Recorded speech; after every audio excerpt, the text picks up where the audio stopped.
আসসালামু আলাইকুম। সুপ্রিয় শিক্ষার্থী, তোমরা জানো জগন্নাথ বিশ্ববিদ্যালয়ের ভর্তি কার্যক্রম শুরু হয়েছে। প্রথম মেধা তালিকার যে ভর্তি সেটা শুরু হয়েছে 19 থেকে 24 তারিখ পর্যন্ত।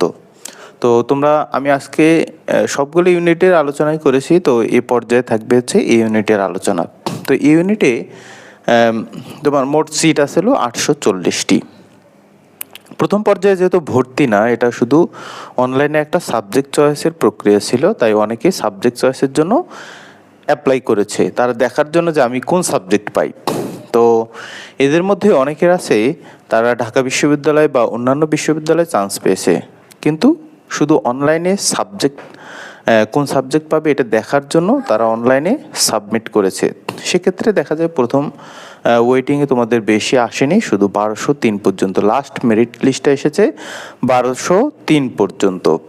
তো 19 থেকে 24 তারিখ পর্যন্ত ভর্তি কার্যক্রম শেষ হওয়ার পরবর্তীতে দ্বিতীয় মেধা তালিকা প্রকাশিত হবে 25/2/2026 তারিখে।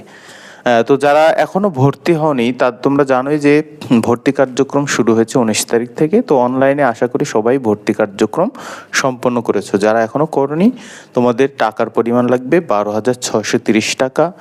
এসএসসি এইচএসসি মার্কশিট, এছাড়া আছে অ্যাডমিট কার্ড, অনলাইন ভর্তির প্রিন্ট কপি, আর ছবি লাগবে 2 কপি পাসপোর্ট সাইজের। এছাড়া আমি একটা তোমাদের যে নোটিশটা আছে সেটা আমি কমেন্ট বক্সে দিয়ে দিয়েছি, সেটাতে তোমরা দেখে নেবে।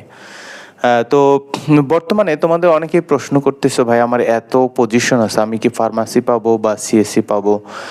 আসলে মূলত তোমাদের সাইকোলজিটা সবার শেষ 1203